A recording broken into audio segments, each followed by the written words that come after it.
When I say people, y'all say power, people. Power. People. Power. It's good to feel your power. I know that you've been feeling each other's power. As we continue to come into the room, we're going to gather our energy.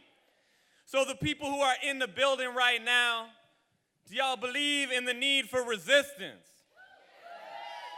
Do you believe in your communities? Do y'all love your communities? Are you going to surrender your communities? Hell no. That's like almost a hell no, right? It's like more than just no. We're going to do this one time as we gather our energy. I'm going to sing it through one time and ask you to join us. We will say we're going to declare this in no uncertain terms that we will not surrender our communities. Try this with me. It goes like this. We will not surrender, no. We will not surrender, no. We will not surrender our community. Try that. We will not surrender, no. We will not surrender, no. We will not surrender our community. All right, now do it like you mean it. Let's go. We will not surrender, no. We will not surrender, no. We will not surrender our community. Let's do it quiet but serious. We will not surrender, no. We will not surrender, no. We will not surrender our community. Now, real loud, let's do it. We will not surrender, no. Sing that. We will not surrender, no. We will not surrender our community. Make some noise for yourselves and your communities. Go ahead. Peace family, we are the Peace Poets. We are hyped to open this closing plenary right now. And one of the ways we want to do it is by hearing your voice, doing a poem, and then doing a song and getting you to sing with us again. Risk this side. When I say hear your voice, I mean the voice of the people. I mean the most powerful voice there is. I know you know what I'm talking about, so let's do it like we mean it. When I say we want, you say justice. We want justice. We want justice. And when I say we are, y'all say beautiful. We are beautiful. We are beautiful. That's right. He is not and will never be my president. But he is president of the country where my father goes to work, where my mother gave birth, where my cousins crack jokes, and can fix anything except being broke. This man is president of the country I live in. And that means I need to rise up and resist him. So I need to slow down and listen to the wisdom of our elders and the struggle of our fam, to that voice in my spirit where I know who I am. Because there has never been a moment more full of promise for the people in this country to start being honest. There are two ways we can see this moment. Either we are weak and about to be broken, or this attack will be the way that we finally open the door to compassion that led us to action. One day we'll look back and explain how it happened. The rise of a fascist that shook us awake. All of the masses could see what's at stake. A climate denier in the EPA meant millions would rise as one just to say, no to the pipelines, no to the drilling. This is the moment we're finally reinvested in building hope for the hungry, land for the displaced. This is the moment to face the legacy of settler colonialism, so we can see the truth about the land where we're living. This is the moment, and now is the time, and we are the people ready to find that the path of real freedom is covered in grime. Because there's no way we could ever be good until we face the truth of the hood, the blatant connection between Wall Street's wealth and the poverty bleeding our children's health. This is the moment the people of struggle start teaching the privilege to break out the bubble. And this is the moment we see immigration as how Europeans came to this nation. This is the moment we stand with all women, so health is a right without any limit. This is the moment. I know folks are scared, but there had never been more people more acutely aware that the ocean is rising and we live on the beach. College too pricey, we all gotta teach. We rocket the fire, we keeping it lit. All people are poets, we need you to spit. The people are painters, honor your colors, graffiti the freedom of all of our brothers. We know that it's painful that so many humans voted for hate and left dignity ignored, but their hate is the blade to sharpen our sword. The world is a garden. We are the harvest. The world is a canvas. We are the artists. Channel the power, harness the rush. This is the moment we blush. This is the moment we touch. Touch the rough where our miracles meet, our skin and our dreams and the soles of our feet. When the drummers become one with the beat, this is the moment we cannot retreat. So dance in the streets And call it a march. Sing to the movement And call it your heart. This is when flesh is stronger than steel, and we cannot be afraid to say what we feel. Because this crisis is real. I know we are angry. I know we are tired. But I just learned what wildfires inspire. They spread seeds that enrich the soil of the forest. So plant power, my people. Plant power, my people, and walk with the sureness. That we are the ones who will weather the storm. That we are the ones who are going to transform. because we know you cannot grow a fresh mango from concrete. And underneath all their corporations of metal and glass, our roots are intertwined in a world so vast. Whispering to us an old, old challenge. This is the moment to choose. It is love or fear. It is love or fear. Be ready, my people. The beginning is near. Thank you.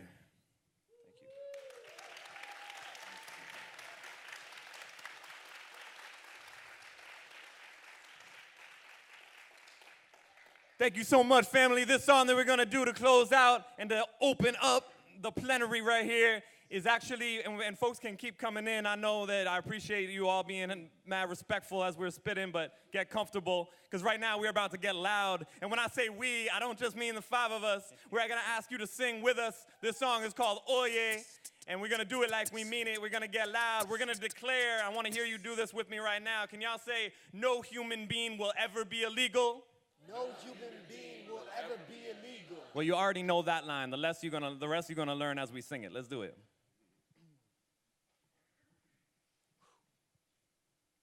Oye, mi gente, traemos la fuerza. La libertad es mi única bandera. Rise up, my people, my condors, my eagles. No human being will ever be illegal. Oye, mi gente, traemos la fuerza. La libertad es mi única bandera. Rise up, my people, my condors, my eagles. No human being will ever be illegal. Hay una sola raza, familia humana. La Pachamama canta, yo escucho sus palabras. Ella dice basta, no a la matanza. Cálmense mis hijos, piensen en mañana. La esperanza vive en los ojos de chiquitos. Otro mundo es posible, ya está escrito. Like the San Patricios fighting for the Mexicans. Fuck a flag, freedom what I represent. Que el pueblo se levante, Levante. vida para todos en este instante. Ni bobo o ciego, veo el elefante, por eso pa'lante, Siempre pa'lante. Forward with no fear of a border. We know racism is a disorder. Slave master upon the quarter, leading us to the slaughter, but calling someone illegal is stupid as owning water. Oye, mi gente, traemos la fuerza. La libertad es mi única bandera. Rise up, my people, my condors, my eagles. No human being will ever be illegal.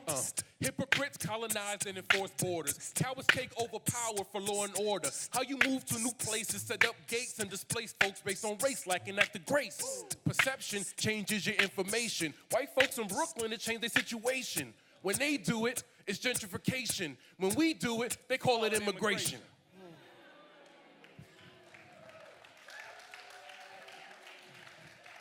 Arawak del Caribe, el Condor está presente. Presente. Con mi águila luchamos para la vida hasta Hasta la la muerte. muerte. Reclamando la tierra, protegiendo el agua, defender nuestra comida. La modificada matan, enseñar mejor ejemplo. Llama de ancestros llaman. Los animales ni humanos fueron hechos para una jaula. Valora a la gente más que plomo y plata. Y así logramos paz entre todas las We razas. say no, Come on. no ban and no Say that with wall. us. We say no, no ban and no wall. We say no, no, no. Come on. No ban and no wall. We say no, no, no. No ban and no Say, wall. oye. We say, oye, mi gente, traemos la fuerza. La libertad es mi única bandera. Rise up, my people, my condors, my eagles.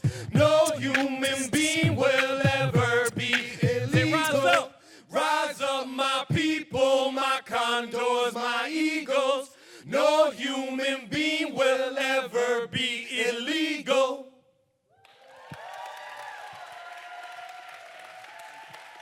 Let's hear it one more time for the Peace Poets. Thank you so much. Thank you. All right, so I want to thank everyone for all the hard work that you did in your breakout sessions. We really appreciate y'all for staying with us for the entire day. We will be reporting back the information collected and shared. So we want to be sure that this just doesn't go into, you know, the conference vault of the ages, but we're really intending to kind of pull together the information that all of you shared and strategized and make it available back to this group and beyond this group. So thank you again, everyone. So excited for our closing plenary. Kevin, thank you again. Hi, everybody. All right. So we talked all day today about how to build a more collective, more cohesive movement. And we talked about funding. We talked about building stronger collaboratives. This last panel, we're going to talk briefly on the panel about how to fund resistance and how to fund the movement better. And we want to really make this interactive because we want to hear from you and what you have to say about this. So we want to hear comments, questions, anything like that. So what I'm going to actually do is ask, just so because we're a little bit short on time, ask the speakers to introduce themselves and make an opening statement about how do we fund the resistance. So let's start with Kathy. I didn't want this seat. Okay. Hi. Thank you, Kevin. My name is Kathy Dang. I'm the director of CAV, Organizing Asian Communities. Thank you. So CAV has been around since 1986. We actually have our founding board member here, and some of the we call them OGs, original ones, in this room. And CAV initially started to address the hate violence that were impacting Asian immigrants and refugees in New York City and across the country. And we, over time, had to realize we had to, organize from supporting individual cases to tackling a system. We don't attack people, we attack systems. We take down the system. And that work is challenging. That work takes time. And somebody said earlier, I think it was Monifa, funders need to invest in organizing, need to invest in building power, but building power in the right way. And there's no shortcuts for building power. There's no shortcuts for building capacity. And that really does mean engaging people on the ground one-on-one. So I wanted to share some about our work in that connection. Funding needs to connect the work now for the long term. And one good example is, the airport actions. It's great that the ACLU got a lot of donations, but it's actually the groups on the ground who provide direct assistance to the families that also need the support. It's just as critical for the families who are impacted by the ban. And another good example is when Hurricane Sandy happened, CAV was flooded with so much love and the work that we were doing in Chinatown, Lower East Side, and we got a lot of donations. But what that also means today is to continue supporting that work to prevent flooding. And flooding often comes because of the structures and infrastructure in our neighborhoods that enable the flooding to happen in the first place. And for us, it's our fight against luxury development and massive amounts of development upzonings in Lower Manhattan. So those are examples of long-term investments in our work and why that's needed. But I wanted to get to a really clear example of our work in Queensbridge, where we organize low-income Asian immigrants and South Asian immigrants to build unity with Black and brown tenants. Our best defense against the system is our community unity. They cannot divide and conquer when we are unified. And it's very easy for capitalism to use race to divide and conquer. And so our work in Queens, we work with Faith in New York to do the work on the ground. Shout out to Faith in New York if in the room. To do the legwork on the ground, to build relationships amongst the tenants. You know, when there are anti-black sentiments or comments said by our tenants, we have to address that. And when there are nativism sentiments that are coming from other residents, we also have to address them. We reached out to Baji and asked them for support. How do you address this within our communities? Because the best defense is when our communities come together. And there's no shortcuts for that. You know, policies can come. You know, we can win policies on scale, but policies can be counter-organized. And affirmative action is one example of that, where affirmative action in some states and schools were won, but then there are people within even our own communities who are fighting against affirmative action. And that requires us to do the work within our own communities to address that. And that requires us to do the base building and the organizing with our bases. So CAV is with, CAV along with Drum in New York City, we're part of a national alliance called Grassroots Asians Rising that includes APEN in Oakland, Chinese Progressive Association of San Francisco, APAL, and all of our work is really rooted in deep local work because there's no national movement without deep local work. And our principle is that we're accountable to our bases and we share messaging, we share political education, we even share resources, funding, capacity building, because all of our work is an ecosystem. Whatever happens and throws down, whatever impacts CPA in San Francisco, if things aren't going well, it impacts our work here in New York. We're all in the same movement ecosystem. And so we do this work nationally with accountability to a local base. And the last thing I wanted to share is that we have to move from this constant defense, and how do we take opportunities at this moment to move in the offense? And that requires funding and support for our work. CAV has this new strategic way of using the 501c3 and still having electoral influence, pushing candidates to be more accountable to our tenants and our base. And in recent weeks, people have just been so downtrodden by everything, and people who've lost loved ones within our staff, and who have housing crisis within their own families, who are feeling it with the Muslim registry. All these external factors are really really hitting our staff really hard. And then we have our members who are undocumented, being risk of displacement, who get harassed by the police as street vendors, and they're so downtrodden by everything. And so what uplifts us is actually stuff like the Peace Poets and the art that inspires us and instills inspiration in us. And we can't stop celebrating the small victories and being inspired by every little thing every day, because how else are we going to get through the next 4 years in this movement work?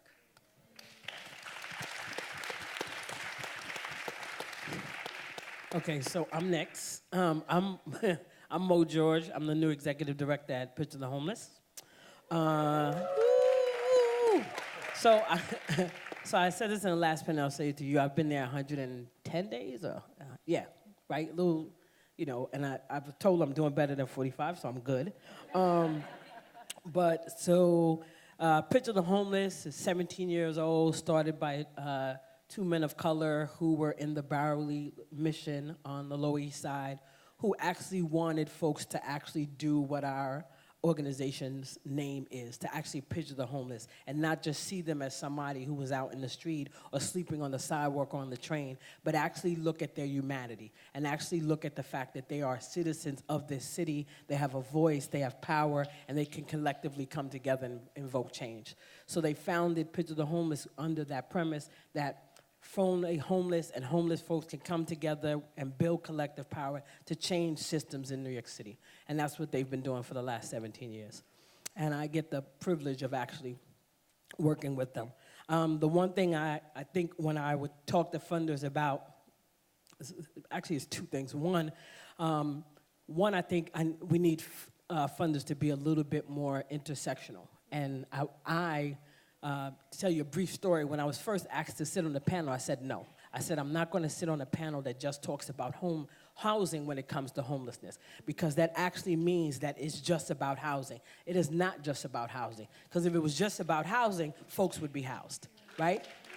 It's about economics. It's about, self-medicating, because let's talk about where substance abuse comes from. That's self-medicating. Let's stop talking about it like it is an internal problem that you're going through and people are just out there getting high because they don't. They're out there getting high because they're trying to escape something. And let's deal with what that something is, right? So let's talk about, and I think it's that, intersection that I want funders to actually understand when they look at Picture the Homeless. I don't want you funding Picture the Homeless because we do housing work. Yes, we do housing work. We do amazing housing work. But guess what? I get my people in the GED programs. I'm getting my people in the union apprentice programs. I'm getting my people, I need funding for that too, right? Because I can stick you in the house tomorrow, but if you're not ready, because unfortunately this system has had you in the shelter system for 7, 8, 9, 10 years, and those budget issues and those other issues that you need to deal with to actually live in your home in a productive way don't happen, then guess what happens? They become I see them again, and they're back on the street. So I need funders to realize that. I need them to actually picture what my members see. I don't want you to picture just they need housing, and I'm only going to fund them because they do housing work. I need money for GED. I need money for GEDs. I need money to send my folks so they can network with folks around this country who are in the same situation as them and know that they can get out of it. I don't need just money for housing, right? We do a lot of work. There's a lot of work to cover, and I need that funded. And I need for you to look and actually picture the homeless and not just say, oh, it's about housing. I'm just going to fund them because I have a housing program.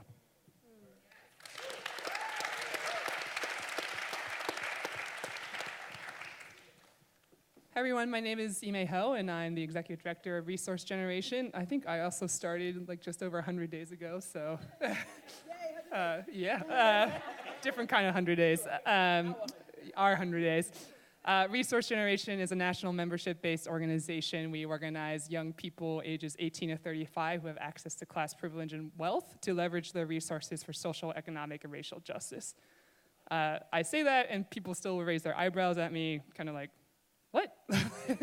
Still, you're organizing wealthy people do what? If I can sum it up, this work is about wealthy people getting our people.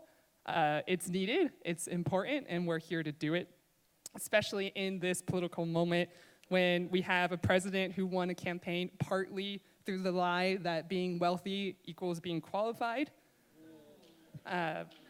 So we've been around for almost 20 years.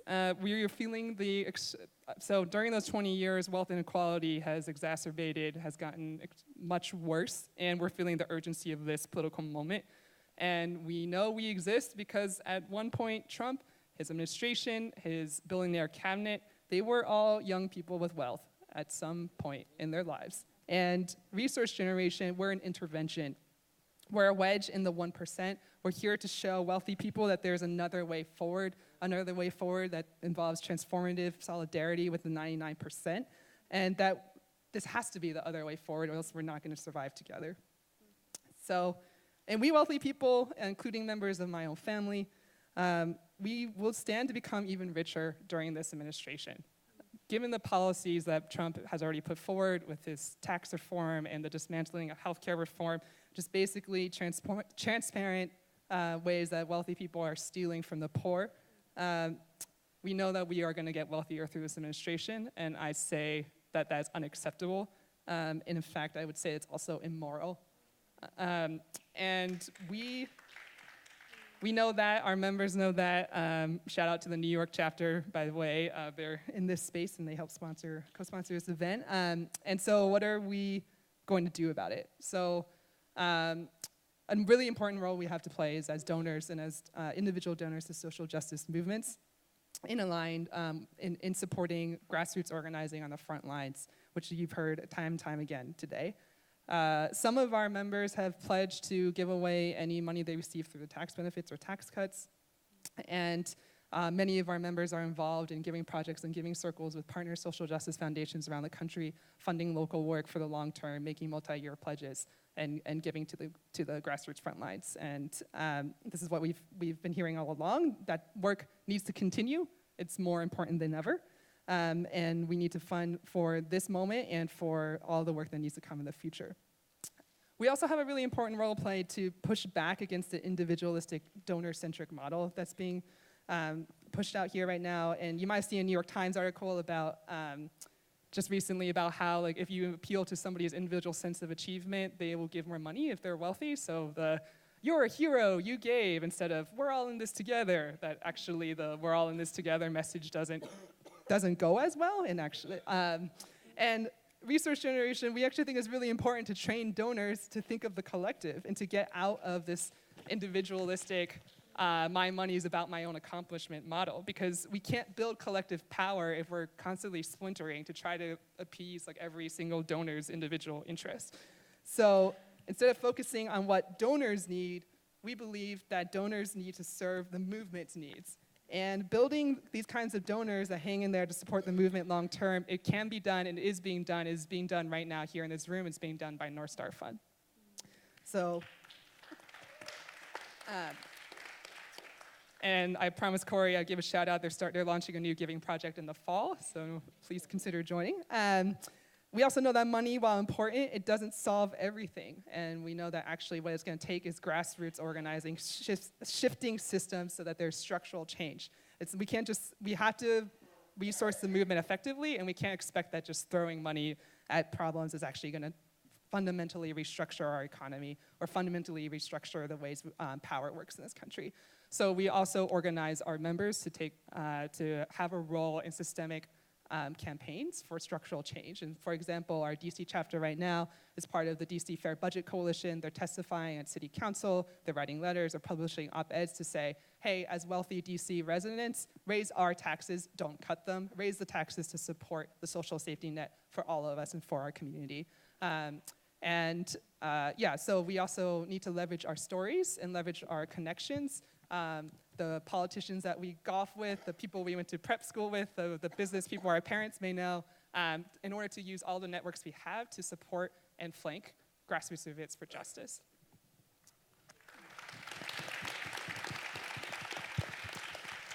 Hi, good people. I'm a call and response baby. Hi, good people. Hi. Thank you. You could tell I was raised by my grandma. Thank you so much to the North Star Fund for inviting me here. I always tell people, so I'll say it in front of your faces, I have a funder crush on North Star. So thank you. I'm Tanisha McCarris. I should introduce myself, right? I'm Tanisha McCarris. I work with the Novo Foundation.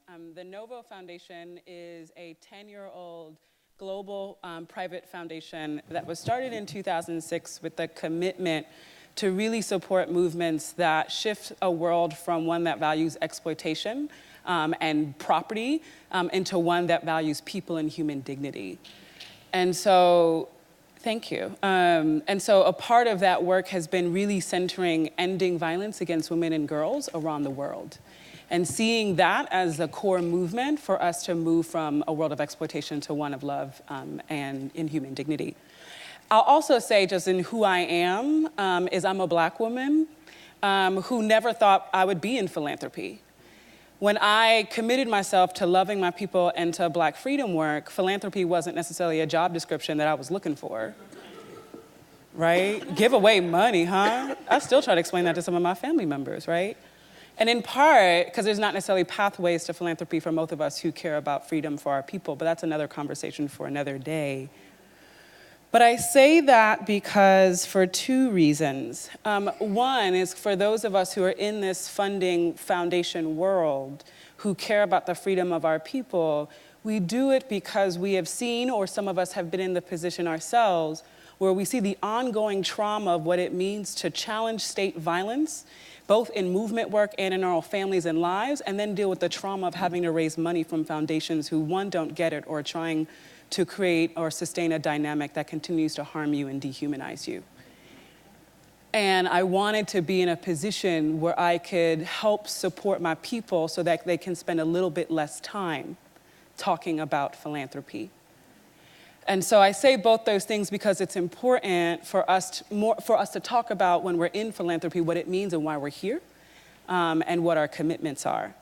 So there's quickly 4 things. I'm gonna look at the timekeeper because you already given me the look. I appreciate you. So 4 things about what it means to support movement work. I said 4 already. 1, particularly in this moment, what I'm holding as someone who works at Nova Foundation and a Black woman who cares about Black freedom, is we cannot afford to have Black liberation and funding Black-led social justice work be something that we all of a sudden decide is not trendy anymore.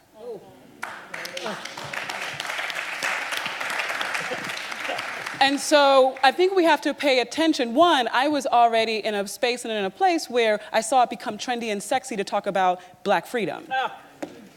And that was dangerous in philanthropy. At least it was moving resources. How it was moving resources and who it was moving resources to was another conversation, but it was still moving resources into some really great, actually Black-led work.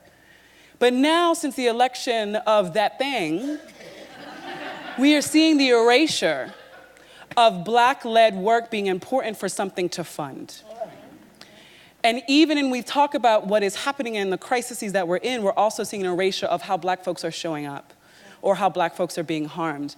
And so I think 1, and we'll talk about this more, is that it's really important for us to center Black freedom and anti-Black racism in the ways it shows up in all people's lives if we really want to care about real movement work. Because we can't get freedom in this country if we don't have Black freedom.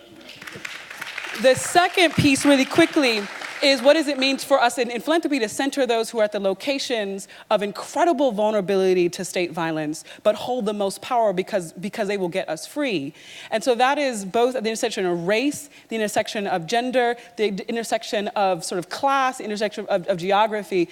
And so what does it mean for us to start with those who are the least likely to get those dollars because they make white capital most afraid, right? And what does that mean for us in philanthropy to start there, right? And I particularly say this for Black queer women who are leading work, organizing incredible work, but when they start talking about what their work needs to look like that is going to support and love them, all of a sudden it gets less sexy. So we can't love the labor and the visibility if when it comes to the actual issues, policies, and visions we're fighting for that centers them, all of a sudden it's less interesting, right? And so we need to really sit at the intersections of vulnerability, but the intersections of power. Really quickly, we got to fund local, we've got to fund community-based, and we cannot continue to force the siloing because the opposition is not siloing. Right? But as my family said, we're going to only fund this issue. Oops, Lord Jesus. We're going to fund this issue, right? We're going to fund this people. We can center, but we can't afford to isolate because the enemy is not isolating us. We can only do this work if we work in solidarity, and funders have to figure out, and I think hopefully some of us are, figuring out how do we fund in solidarity, which is not about making things easier for us, putting things in a pretty box, but getting messy and getting long-term and committed.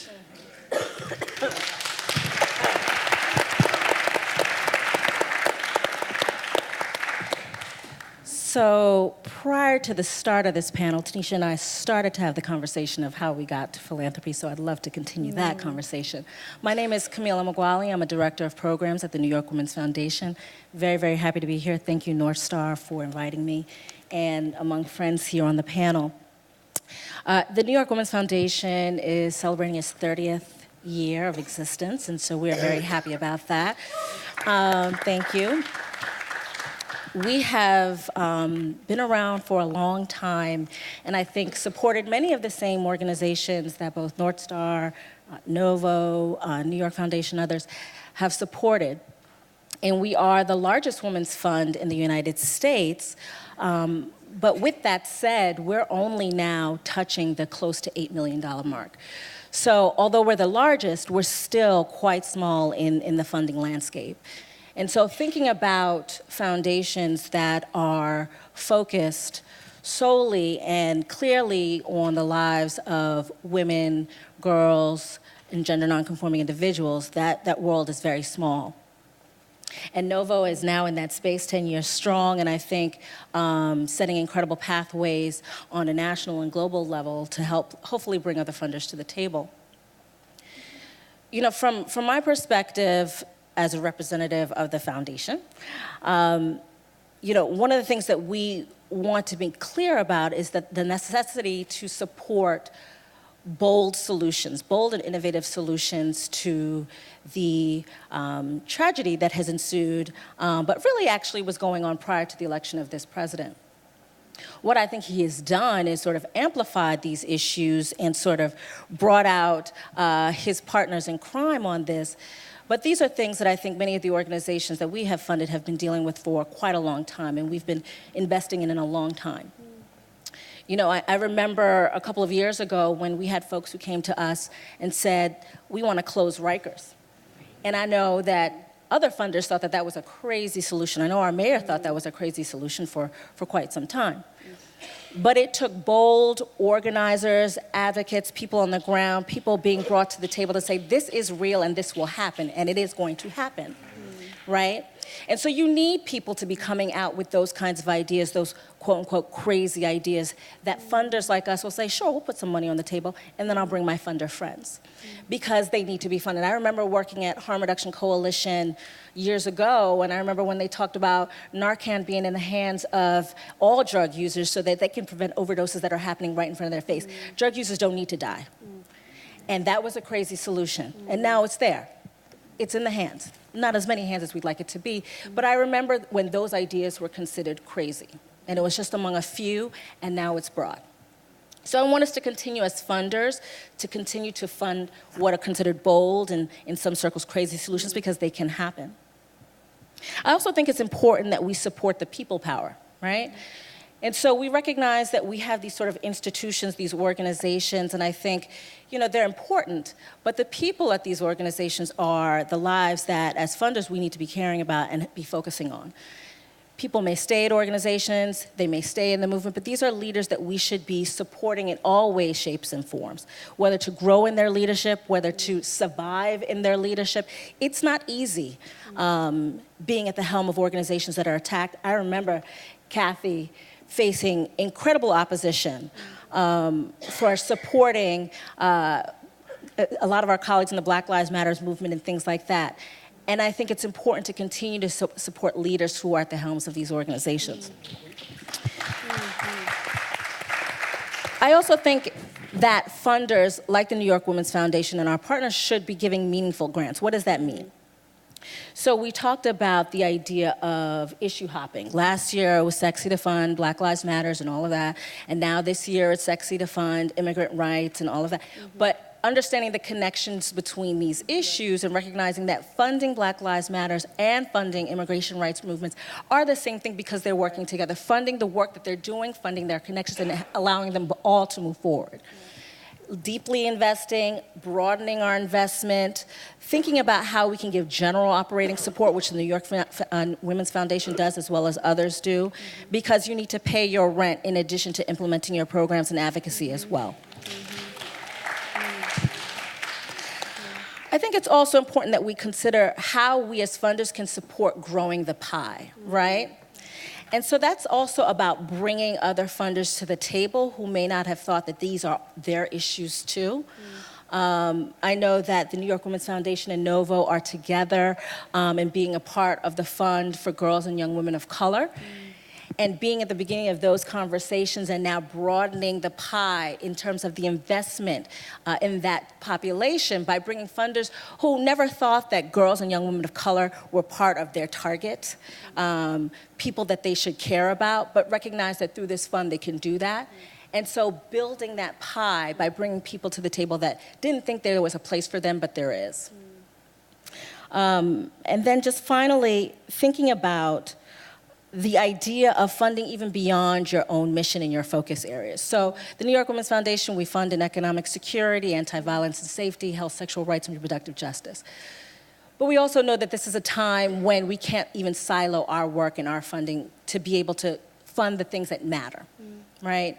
And so if we want to fund in civic engagement, thinking about how to get people to vote, thinking about how to have people run, thinking about how to have people engaged in the system, we'll figure out a way that that fits into our funding priorities as well. So I think funders can also think creatively and go beyond their silos as well to properly fund the movements that are happening right now. Great, thank you. All right. Thank you all so much. So if you have comments about where you think we need to go to fund resistance and to fund this movement and fund it stronger, we want to hear from you. I just have a couple quick questions for you all, and I want to start with Ime first. So can you just walk us through a little bit, how do you help wealthy people to come into movement spaces without doing harm? How do you go about that? Yeah, that's like our entire mission, so thanks for asking. We focus a lot of our work on political education and skills building. We have a chapter-based model, so there are 17 chapters around the country.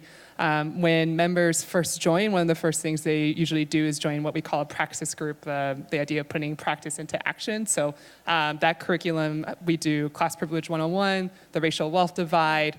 We make sure we center racial justice because there is no economic justice without racial justice.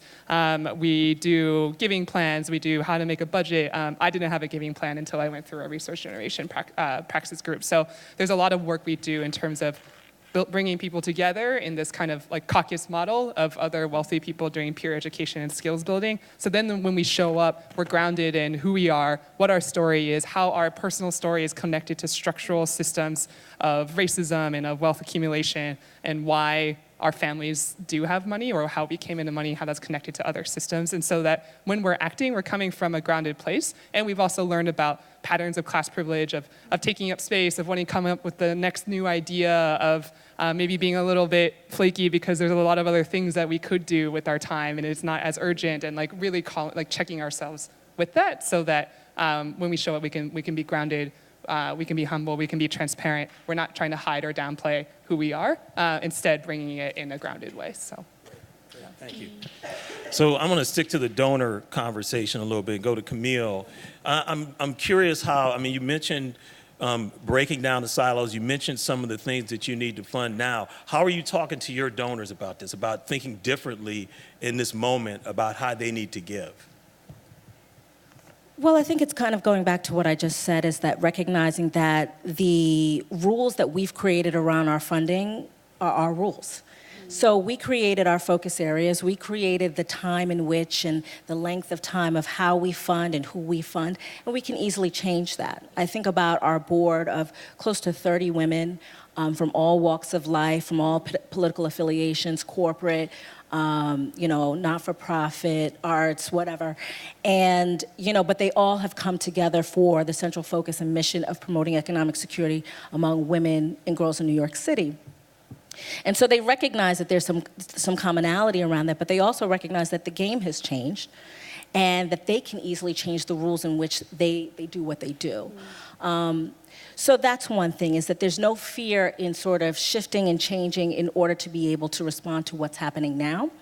But also recognizing that they should continue to stay the course, because over 30 years, they've recognized who they needed to fund and have funded incredible work and incredible movements throughout the city. Domestic Workers United, ROC, all of these organizations that have done great work here in New York City for women.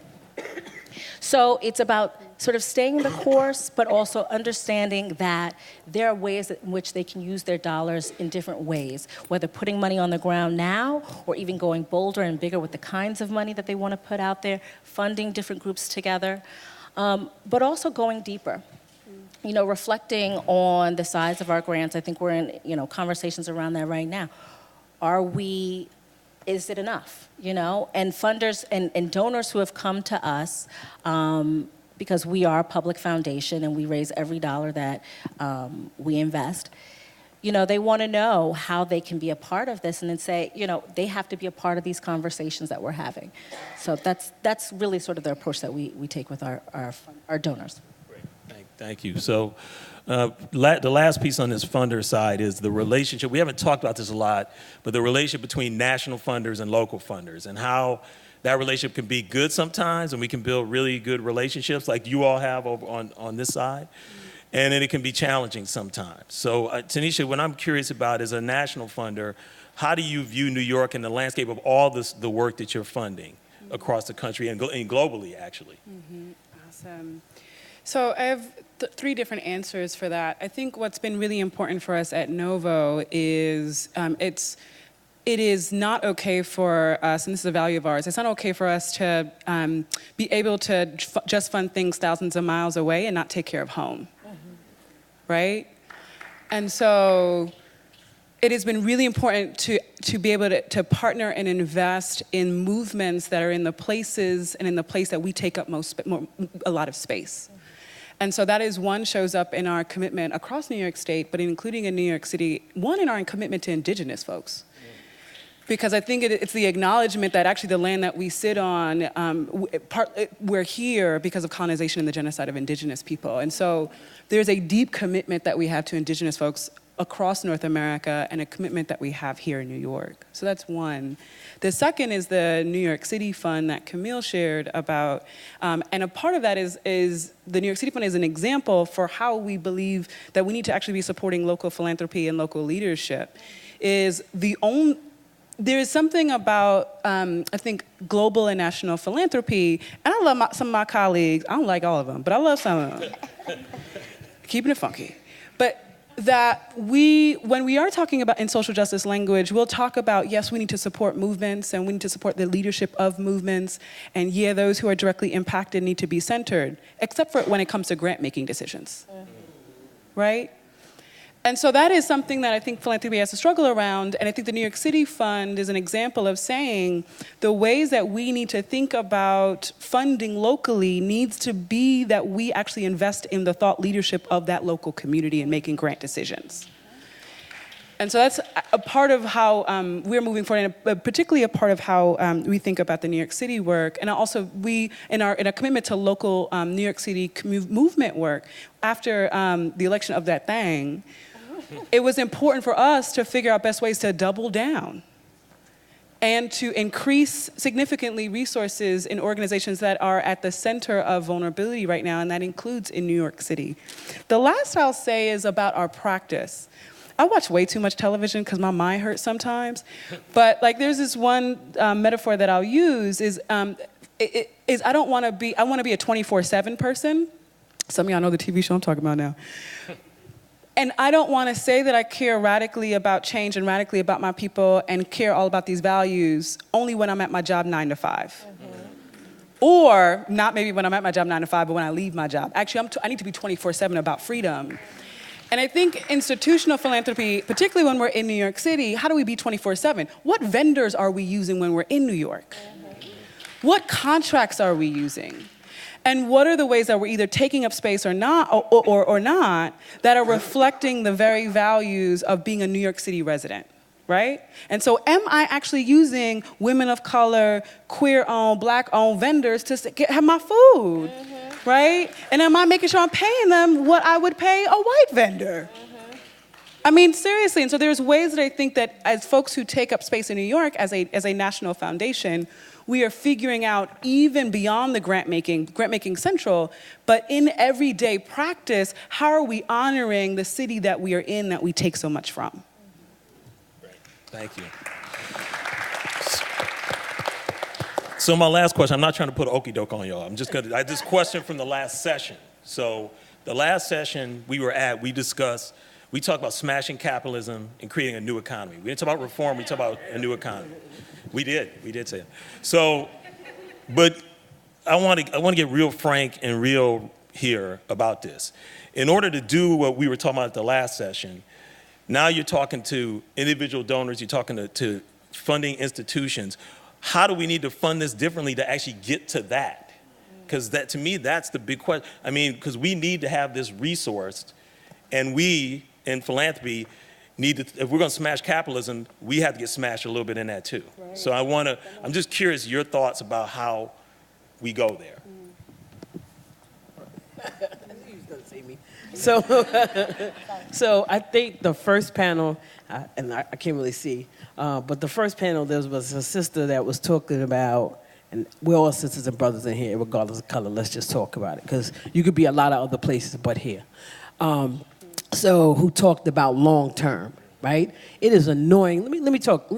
I'm 100 and something days in, so I'm just going to talk about it. It is annoying as heck to have to think about how I'm going to feed my staff year after year after year. It is annoying as heck to try to say right now that I really, really need a community land trust organizer right, to really dig in deep in this city to push forth community land trust on public land that should be ours. But then I got to figure, oh, I ain't got enough for 2 years. Oh, is it fair to just hire somebody for 1 year? That is annoying, y'all. That is annoying. So if you're going to fund us, yes, we need the 2 or 3 years, right? Because it takes that time to really dig in. I've been organizing 26 years. I'm 50 years old, right? And any of my wins didn't happen overnight. I started organizing in unions, and now I'm doing issue and organizing, and none of that happened overnight. But it is annoying, and I know Kathy's going to preach it, as directors to stand there and think like, I can't hire somebody to really, really dig in the work because this foundation may get fickle next year and be like, oh, we're no longer funding that. You know what I mean? But while I'm digging in, really, really digging in. And I'm saying that because I think the sister talked about 5 years and more and about really, really being committed to that. So I need funders to realize that we really need long-term commitments because this is a long-term fight. We're looking at 45 for a potential of 8 years. Let's not even put that out there. I'm sorry I even said that, but let's just be real, right? So we're looking at that for potentially 8 years, and then you were like next year, well, I don't know if I could fund you more. How am I fighting that? You know what I mean? Let's just be honest.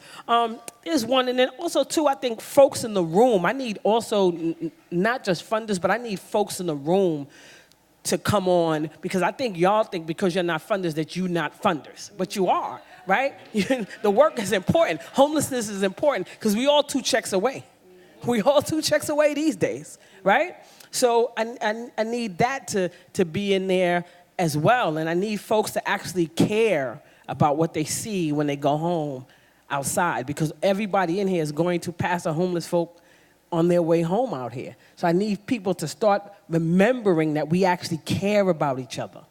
Really, really deeply care about each other as a people, right? And not just like, oh, I'm in New York, I don't know their story. Like, stop. Someday, hey, I'm on 126th Street between Lexington and Park. Come meet my members, right? To hear their stories, right? It's not all what you hear about the media. It's not all, right? These people are 1 check away, 1 bad instance away, and they're there. And I look at them and I say, but for the grace of God, go I. Right? So that's what I need funders to also think about as people. I don't want you just as funders. I want you to see my folks. I want you to actually picture their experience. I want you to know that this isn't, I can't do it with just 1 year. I could try and do it. We've been doing it for 17 years. But if I have a choice whether do it or the choice of being, funded long term, I'm gonna pick long term every time. At CAV, we experience when power gets built the wrong way. And what's critical is that power gets built in the right way that works towards humanity. And that requires left political work with our base. That requires one-on-one conversations to address the issues that are wrong that people say within our own communities.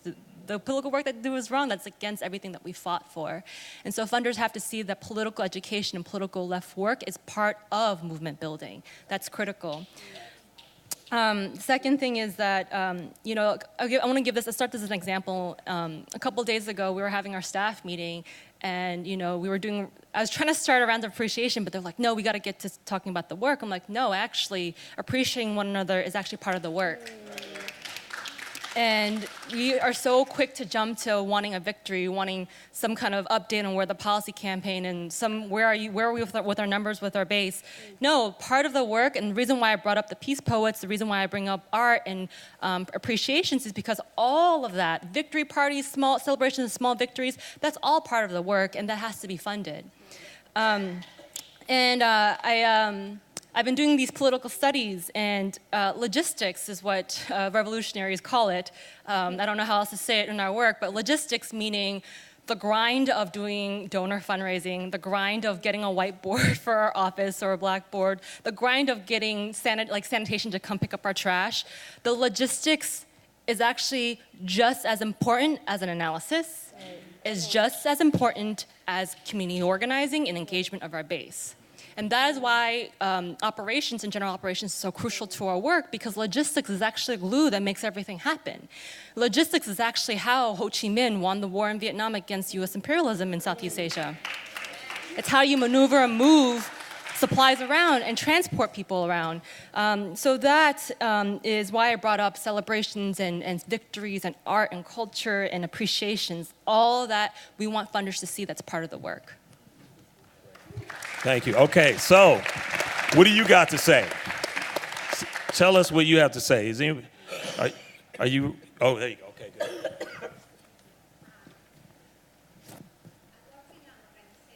Long Island. We are the only Latina immigrant rights organization in Long Island. We are a grassroots organization. For us, it's always very difficult to reach out to you. So we don't have that communication. We don't have that access. We move people in Long Island, and we don't have the access. So how we can get to you to learn our work? So it's interesting that you bring up Long Island, because the Women's Fund of Long Island actually closed, I think it was last year. And I bring that up because, you know, we also, as community foundations that also have to raise money to give away, need to be supported to do this work too, because, you know, oftentimes those are the funds, the funders who are supporting the kind of work that you're doing. So in the case of the New York Women's Foundation, we are a local funder, meaning that we focus on New York City, but are very much connected to other funders in our local area, in our region. So I think, you know, I think we are one of many foundations who may even, amongst the social justice funders, actually take calls and take meetings. I mean, I think we take over 200 to 300 individual meetings, calls, all the time from interested organizations that want to learn more about our funding, telling us more about their programs and their organizations.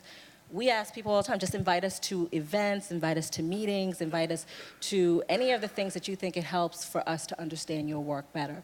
I think from a funder's perspective, we need to find ways as much as possible to be accessible. And part of that is to be at events like this, to be at your events, to be out and about so people understand who are the funders in the room. How do I access funds? Being as transparent as possible about what the funding streams look like, what is possible, and if I can't do it, who are the other funders at the table that can support that work? And so I think also a big part of it is funders need to be connected and sharing resources and sharing ideas and letting each other know you should be funding this organization too. I think one of the the greatest things that I found value in since I've been in philanthropy about 5 years is just even the Funders Collaborative that we're involved with North Star, with New York Foundation, Sherman, and others, that pool our dollars for capacity building resources because we often share a lot of the same grantees. And in those meetings in which we talk, we also even talk to each other about organizations and who needs this and who are struggling and how we can support them beyond just the normal grant. And so I think it's also the responsibility of funders to also share the ideas and share understandings and connect each other to organizations that they need the kind of support that we all have available. Thank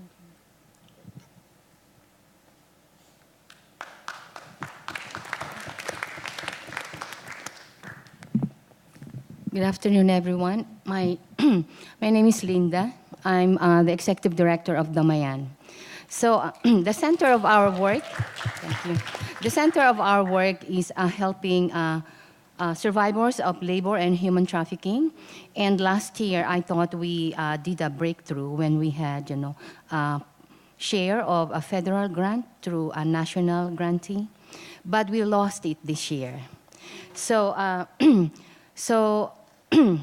we're very challenged this year given the Trump administration, and I would like to think that the loss of that funding is because of the present administration. Now, I'm hopeful, particularly hearing from you, that many foundations now are recognizing the importance of grassroots organizing as the key strategy in effecting fundamental change. Right, yeah.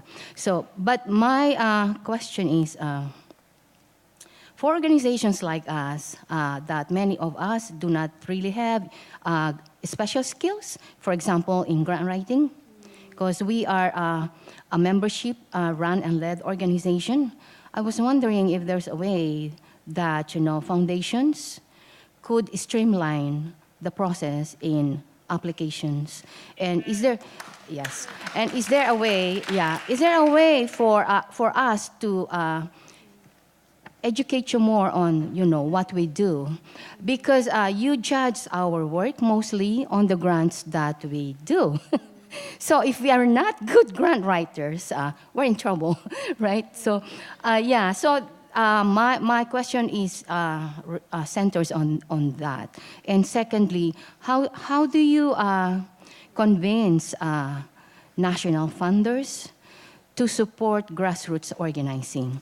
Because I remember that after 2011, the big foundations, national foundations, decided to fund national alliances as opposed to funding grassroots organization, and I was really heartbroken. I'm a part of a national, coalition advancing domestic workers' rights, and I am very proud of the work of our coalition. But real work happens on the ground. There is no national movement without grassroots organizing. So I do not support that shift, but it happened, and now at this forum, I am asking you if there's a way, to talk about the national funders, apart from you, to maybe they should revisit that, especially at the moment now where change, the only strategy could work against the present administration is a wide-scale movement building from the ground. Thank you.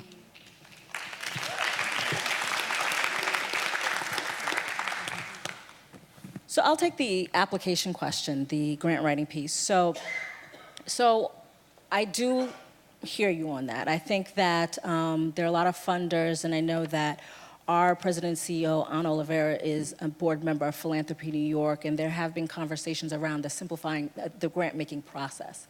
Especially in times like this when we're trying to get the money out the door as quickly as possible, how do we reduce the burden on staff, oftentimes who don't have the development support really in-house to support that effort, to be able to write quickly what it is that you're trying to seek funding for and get it out the door so the money can get to you as soon as possible. So I know that those conversations are happening. I think the challenge is, although many of us funders share a commitment to some of the same values and are interested in funding the same organizations and the same movements, we also have sort of priorities beyond that. For example, we are an organization that is focused on gender equity, and so we will ask those questions that maybe other foundations won't. But are there ways to do that differently? I think we consider you all the experts in that, and so if there are ideas about how we can simplify that process so that we all can get the information we need to get the money to you, I think more than happy to hear anything in terms of ideas around that. I think from our perspective also, we have always moved through our grant making with a participatory approach. So meaning we recruit, train, and coach volunteers from the community, people who are from New York, who share our values at the New York Women's Foundation, to actually conduct the grant-making process. And so it's one in which the grant proposal is not the end-all, be-all of how to understand best who you are and the work that you're trying to do. And one of the things that we are always coaching our volunteers on, our Grants Advisory Committee on, is to see beyond the proposal and recognize that you need to talk to the people, you need to see the work, you need to actually go out to that site visit, and I think that's really the key in which you really understand what's happening. So not to say that we don't value the proposal and all that's in it, but we know that's only one part of the story. And so I think all of us have our different approaches to that, but we recognize that we're not the experts, that you all are. And so having those conversations with you and having a better understanding of your work is really how we know that we should be investing in you and the movements that are moving forward. Just to follow up really quickly on the application piece too, and then to talk a little bit about what does it mean to engage national funders in a conversation about supporting local work. I think on the applications piece, Novo, we're certainly not the best, I think, when it comes to creating processes that actually allow for the real work to get funded. I think we're struggling, we're trying, but I don't think we claim to be the best or the experts. I think there's actually some real great experts that we need to learn from. One of them is North Star. And also rapid response funds, who are like, there's this one rapid response fund that I know is even starting the relationship over voicemails. I think we've got to figure out ways to be creative so that folks, that it's more accessible and inclusive to get folks who, it's not necessarily about how well you write, but it's about the work that you're actually doing and the values and the heart and the commitment that you're bringing to the work. One of the things that we are figuring out at Novo is we've been in the design process, but I know everybody's like, oh, design process, but you dig it, I get it, but we have decided for our work that is really around centering movements that, supporting movements that center girls of color, and I say center without isolating, right? But that center girls of color, we realized we had to have an open process if we really wanted to support local community-based work that was actually led by women of color in community. And so that's actually one of our big processes that's an application that's open right now is community-based work led by women of color, centering girls of color. And one of the things that we realized, it can't be send us your best proposal, because we know that if you could read our website, you know the language that we like, you just need a real kick-ass grant writer and you in, right? And so what we decided to do is, instead of having this kind of formal proposal process, is to start the relationship with asking 5 basic questions that you can submit on our website that tells us about who you are, what you care about, and who and what is the work. And to make sure, and I think the other piece around this sort of application and proposal, all this stuff is, it is figuring out also who's on the other end that's actually reading that work. Do you know what I'm saying? So there's a way that I think folks who are the readers of either these applications or these proposals or these processes, like making sure that we have the right folks that have the right analysis and a deep commitment to freedom or liberation work that are reading with, so that we can call bullshit or not, right? So it's both on both ends. I think on the organizing local funders, I think it's really on us, and I say for folks of us who really care about justice, who are in philanthropy, is as we see folks and movements organizing on the front lines, it is our duty to organize within our sector. And we have to push and challenge and and actually model and mirror the principles that is folks who are actually risking their bodies on the line. We can risk a reputation, right? We can risk having some funders not like us because we stand for something. And so we have to be organizers within the sector. And a part of that means challenging, calling out our colleagues. And sometimes holding ourselves accountable in meetings when we messed up. There has to be, in philanthropy is the sector that we hold the least accountable. And until there's a system and a community of accountability and led and really kind of driven by those of us who decided we want to be in philanthropy for freedom work, that we have to really, really move. And then we can get to the space where we actually be able to challenge and get our national colleagues and other colleagues to be able to fund local community-based work. And a part of it is oftentimes we don't do it because it's harder. Right? I mean, we have to just have honest, critical conversations of philanthropy, hold ourselves accountable, push our colleagues, and organize. Folks who are organizers that enter into philanthropy, all of a sudden we think that those organizing skills no longer are necessary. Right? And so we have to really learn that our organizing skills that got us this job, because don't get it twisted, it got me this job, right? Is the very thing that is going to help me organize within a sector to get it closer to freedom, right? The sector ain't gonna get freedom. But the sector can drive more resources so it can get out of freedom's way. Beautiful, beautiful, okay.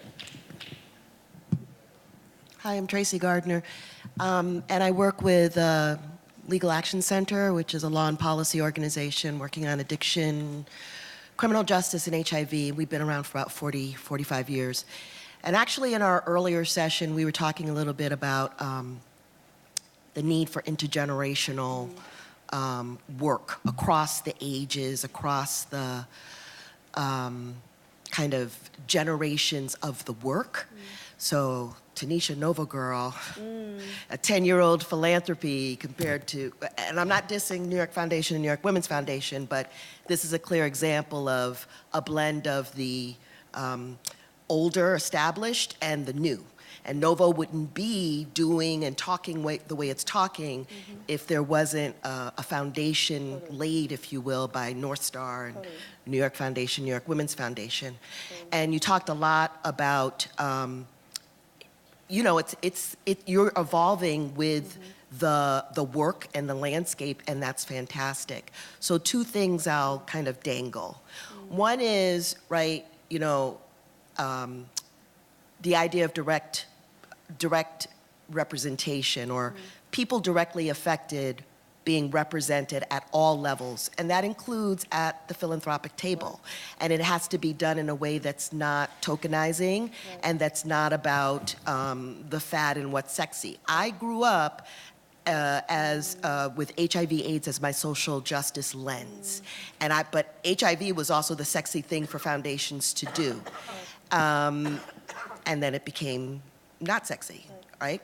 As if there are people who are no longer impacted, and that's a whole other conversation. But one of the things that continues to be, I think, whether it's a barrier or an aversion, is for foundations to understand what they can do in the advocacy arena. So you gotta fund it, and you gotta educate yourself about what you can do. If you can't be our end-all be-all, for some of us, you need to be helping us leverage dollars from other places. That means talking to your colleagues, but it also means from a private funder to a public funder, talking to them about the need.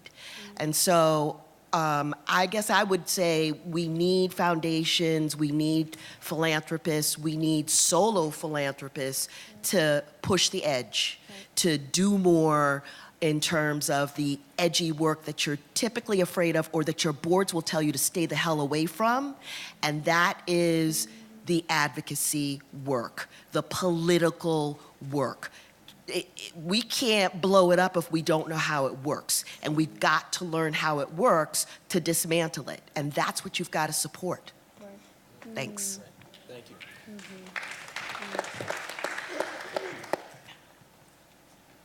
Hey, thank you all. My name's Randy Jackson. I'm with Align, the Alliance for a Greater New York. We're a labor community coalition fighting at the intersections of the economic crisis, the ecological crisis, and for racial justice.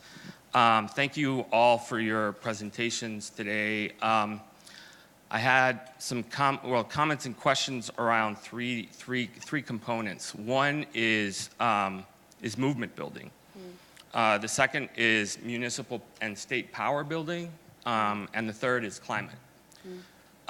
So around movement building, by all means, the base building absolutely and always has to be a priority. But as we've heard from Kathy and Mo, it's always important to be building within your sector and across sectors, across the country, and with others. But that requires resources. To think that an organizer that's knocking on doors, building a base, can also be coordinating a national network just doesn't happen that way. So for every $2 invested on the ground, you need at least $1 that's invested in movement building.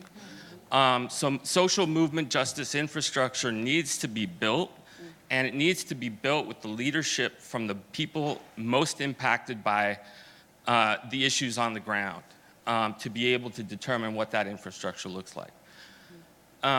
So the question there would be what funding opportunities, what methods, what means can be used to facilitate that. The second is about municipal and state power building. I am floored to be hearing a panel, a funder, not necessarily driven panel, but a funder-based panel talking about smashing capitalism and black liberation at the same time. And I believe that both of those things can't happen without the other, right? You can't have black liberation without smashing capitalism. You can't have, you're not gonna have the smashing of capitalism without black liberation. But in order to do that, we need a local power plan, right? And that involves Kathy being able to talk to Mo and her people to be able, how are we gonna assert power in our communities in this city to change the direction of the city? And in order to do that, we need a 20-year plan. We don't need a 5-year commitment. We need a 20-year plan. We need a plan that tells us how are we going to go from putting out fires today to building a new community tomorrow. And then the third thing is just climate. I've heard some mention of climate today in the earlier panel that I was on, but the crisis is real. I'm hoping that I don't, my grandchildren can live in the city and not have to swim to school. All of these, if we're not thinking about racial justice, economic justice, and climate justice together, we aren't going to get free because we're going to be underwater. Thank you. Thank you. We'll answer those questions. How much time we have? We have about 10 minutes. Okay, I want to just hear from everybody, and then we'll come back to the panel. So, are you yes. Come forward. Come on. Okay. Come on down. Hi. I have a question. My name is Allie. I just finished my second year at the University of Rochester. So I'm obviously, I'm exposed to people with different beliefs within my own family and students around me who, claim that they're for certain things, but then the more you talk, you realize, what they're actually, not really kind of comfortable with things that I'm talking about and a lot of you are talking about. And so I think my biggest question is just how much energy do we devote to people who are somewhat actively or maybe a little passively detracting from our cause and standing in the way? Are they really going to be if they don't believe in it and they don't share our ideals, is it better to just ignore that? They might stand in the way if they're in political power, but is it better to just try to maneuver around it, or should we be really focusing our energy on having these conversations? Yeah, that's. Okay, let me just get one more. Oh, hello, hi. So my name is Sophie, and I work at a nonprofit that supports children of incarcerated parents and their families, and we're based in Bed-Stuy, and a lot of our funding is based around 21st century schools. And as we all know from the budget cuts that being made, 21st Century is a couple $2 billion budget that funds 21st century schools across the United States. And it's a huge funding source for a lot of nonprofits that primarily serve youth between the ages of 5 to 6 to 13, 14. So my question to the panelists is for, nonprofits who, that is at least 60% of our funding. It's a huge chunk, and we have a small private donor and corporate donor base. But my concern for my nonprofit is, how, what do we do? It's a big concern that we have and other nonprofits have is what is that concern when a lot of nonprofits who see this great niche of funding take advantage of that and dig into that. But, when given, this president, that's a big concern that we have. What happens when that big funding source that has really been nurturing the organization and has been really true and reliable for us, what happens when that goes away, if that's something we're concerned about. I'm sure other nonprofits are kind of navigating that, question themselves, but that's the question that I have. Different opportunities for funding sources that we can explore. That's just my question. Yeah. Okay, so I'm going to just take one of yours, Randy, because we're running short on time. So we have city and statewide power, how to support that, how to build that. Do we spend any energy on people standing in the way, and government budget cuts? So anyone would take on any of those? I'll take do we talk to people who aren't necessarily aligned with us? I'll first say that there's a difference between people who maybe you don't share values and you have a different opinion, and who are actively, violently trying to erase your existence. And so I'll just say there's a continuum and a spectrum, and to know that when approaching people, that if there's some folks who are just not going to hear me, I'm a person of color, I'm queer, it doesn't matter how diplomatic or kind I'm being, they just don't believe in my existence as a human being. I'm not going to negotiate with them. But my organization organizes people with privilege and wealth. There's a dire need for us to move closer to our own people and to those communities, because no one else can reach those people. And this is true for all of you. There's people in your lives that there's no one else who can reach those people. Family, close friends, community members. And I think it's really important for us as organizers, as social movements, to go to those places where no one else can reach, and especially for wealthy or class privileged people, and to, even if it's uncomfortable, or even if it takes a really long time, or even if I had a situation with my parents, I wrote an article about them without telling them first because I knew it was going to be uncomfortable, and then I had to back it up and say, I'm sorry, and let's ask for forgiveness and not for permission, like that kind of thing. I wouldn't recommend that with your parents, but I did it. It ended up bringing us closer, and so I think just to say that we have to, in order to get to the massive sort of scale that we need to fundamentally shift systems, we can't just be talking to each other, and we should find those spaces that we feel whole and we feel safe and we feel seen. That's everyone's human right. But in order to actually move together and shift power, we're going to have to stretch a little bit, build those bridges, find the commonalities, and actually recognize that when we can speak people's language and build vision together, there's actually so much power in that.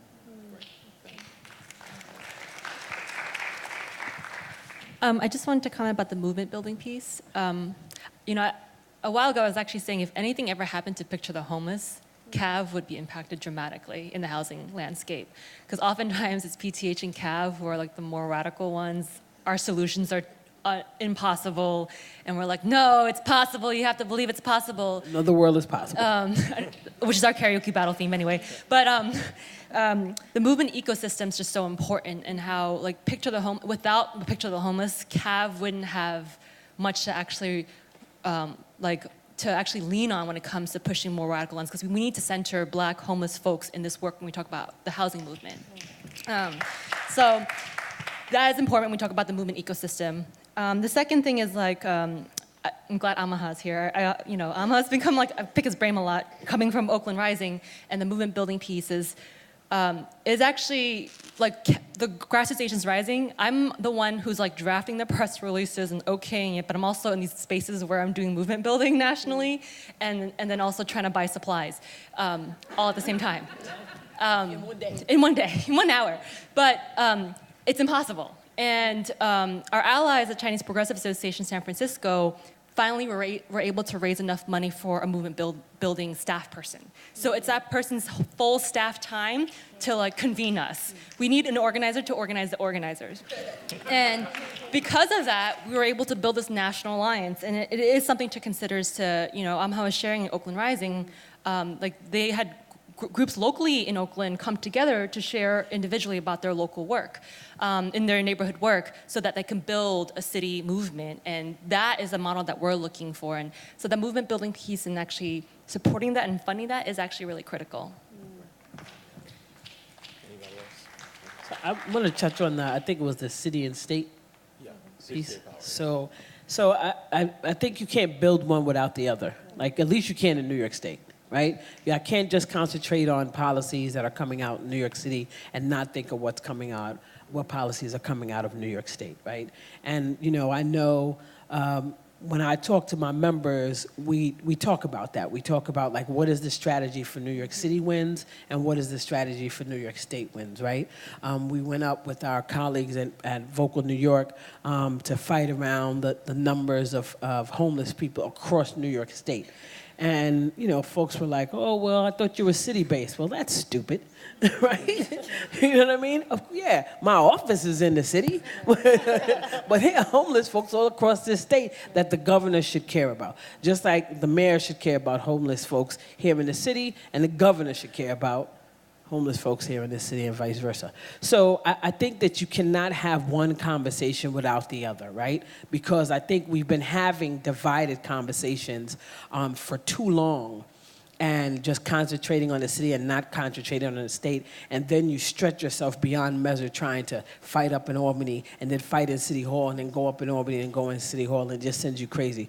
So I think you have to do a dual strategy, and you have to talk about it one-on-one. I don't know if Afia is still here she's a new executive director at CVH, but me and her talk a lot about, CVH is a statewide organization and has a 501c4, and we talk about how we can work together to make sure that I don't have a 501c4, right? So I can't, I could tell you to vote, I can't tell you who to vote for, but how can we partner with CVH power, so I could tell you who to vote for, right? Because I got 3 bills right now sitting in New York City Council that will actually put almost 10,000 units on here. Housing Not Warehousing Act, you'll hear more about it. If you don't know, look it up.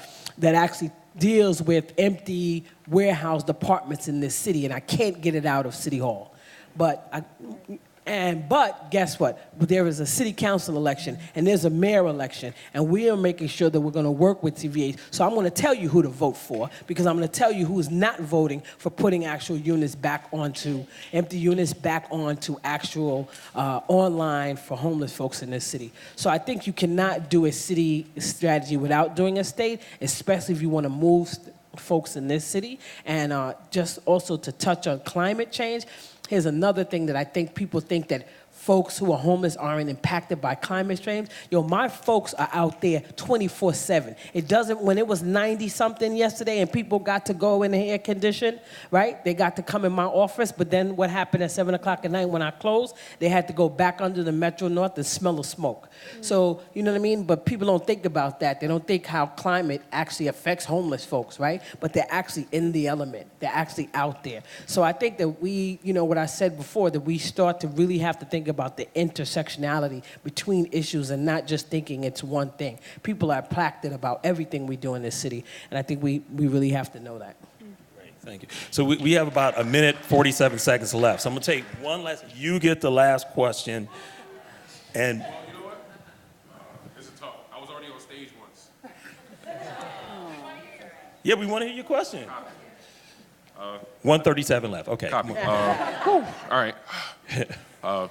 I'm really big picture. I'm not really good with small picture things.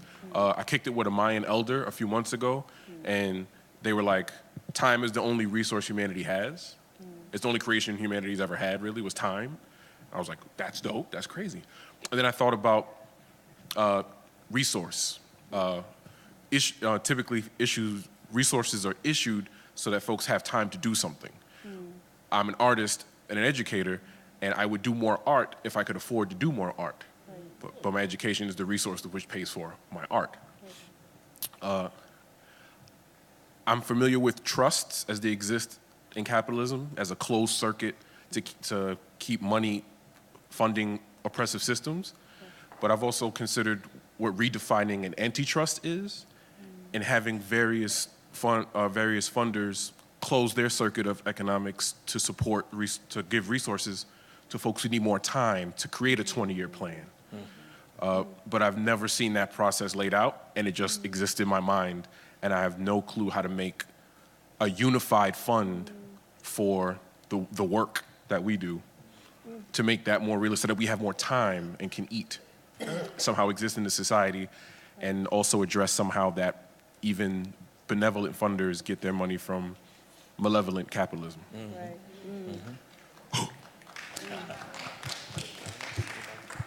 That's a funders question.